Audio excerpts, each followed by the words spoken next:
ভারতের বিদেশ মন্ত্রকের কাছে সেভাবে সাড়া না পেয়ে ভারত সফর আর সম্ভব হয়নি বাংলাদেশের অন্তর্বর্তী সরকারের প্রধান মোহাম্মদ ইউনূসের।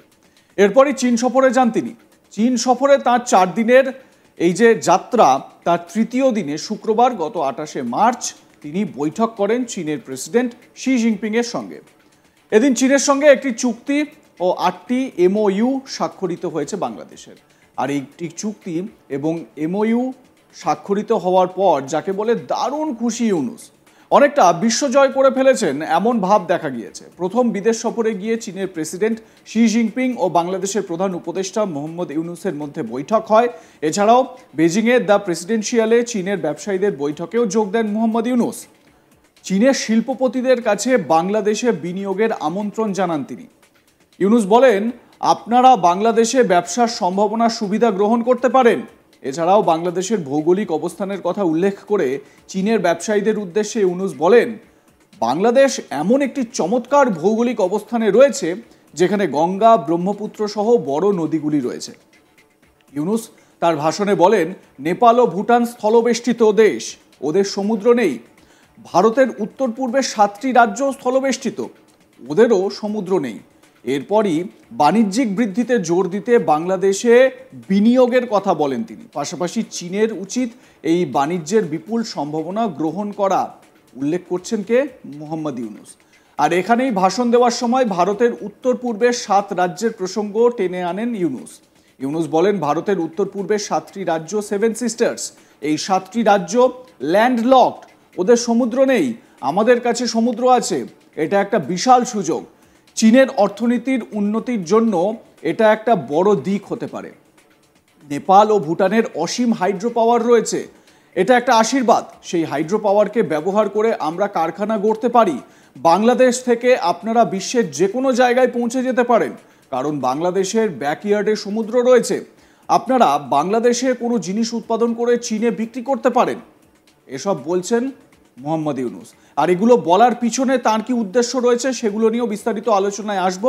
তবে তার আগে মোহাম্মদ ইউনূস কি বলেছেন শোনাই আপনাদের। 7 states of India, eastern part of India, called 7 sisters. They are landlocked country, landlocked region of India. They have no way to reach out to the ocean. We are the only guardian of the ocean for all this region. So this opens up a huge possibility. So this could be an extension of the Chinese economy, build things, produce things, market things, bring things to China, bring it out to the whole rest of the world. That's the production house for you. So that's the opportunity we should seize and we should implement, we should get it done. Nepal has unlimited hydropower, which is a blessing. Bhutan has unlimited hydropower. That's a blessing. We can bring it to our purpose, to our setting up our factories and so on. And from Bangladesh, you can go anywhere you want because the ocean is in our backyard. So this is the opportunity that we want to take. And not necessarily it will be something you produce and sell it to the world. You can produce in Bangladesh, sell it to China too. Because it's a market which is easier, cheaper to produce it in Bangladesh, or it's easier, cheaper to produce it in China. That will be the question you'll be raising yourself. Any kind of business is okay. It could be highly technology-oriented business. It could be relocation of an entire factory. That's also, it could be assembly line businesses, whatever. So this is a challenge we can take together to make it happen. That's the story that we want to discuss with you, how to make it happen, what are the impediments on the way, what needs to be done to clear up the path so that we can work together. Mohammad Yunus তার বক্তব্যে 7 সিস্টার্সের কথা বললেন। তিনি বললেন যে 7 সিস্টার্সের কোনো সমুদ্রপৃষ্ঠ নেই বা সমুদ্র নেই, ওরা ল্যান্ডলকড। কিন্তু বিষয় হচ্ছে, আপনি তো গিয়েছেন বাংলাদেশের অর্থনৈতিক উন্নয়নের কথা বলতে, সেখানে ভারতের উত্তর পূর্বের 7টি রাজ্য নিয়ে এত মাথা ব্যথা কিসের? কি কারণে এই 7 সিস্টার্স নিয়ে এত খুচখুচানি হচ্ছে আপনার?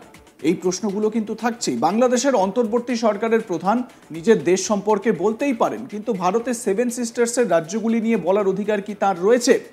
এই প্রশ্নটা কিন্তু উঠতে শুরু করেছে। এ বিষয়ে নিজের এক্স হ্যান্ডেলে পোস্ট করেছেন ভারতের প্রধানমন্ত্রী মোদির প্রধান উপদেষ্টা সঞ্জীব সান্যাল। তিনি পোস্ট করেছেন, মজার বিষয় হলো যে ইউনূস চীনাদের কাছে একটি আবেদন করছেন, তাতে তিনি উল্লেখ করেছেন যে ভারতের 7টি রাজ্য স্থলবেষ্টিত। বাংলাদেশে বিনিয়োগে চীনকে স্বাগত জানালেও ভারতের 7টি রাজ্য স্থলবেষ্টিত হওয়ার তাৎপর্য ঠিক কি? সঞ্জীব সান্যালের যে পোস্ট সেটা আপনারা দেখতে পাচ্ছেন। তিনি বলছেন যে মজার বিষয় হলো ইউনূস চীনাদের কাছে একটি আবেদন করেছেন, তাতে তিনি উল্লেখ করেছেন যে ভারতের 7টি রাজ্য স্থলবেষ্টিত। বাংলাদেশে বিনিয়োগে চীনকে স্বাগত জানালেও ভারতের 7টি রাজ্য স্থলবেষ্টিত হওয়ার তাৎপর্য ঠিক কি? মোহাম্মদ ইউনূস হয়তো এটা ভুলে গেছেন যে এই 7টি রাজ্য, উত্তর পূর্বের 7টি রাজ্য যেটা 7 সিস্টার্স নামে পরিচিত, এই 7টি রাজ্য ভারতেরই অঙ্গরাজ্য, অর্থাৎ ভারতের ভূখণ্ডে অবস্থিত।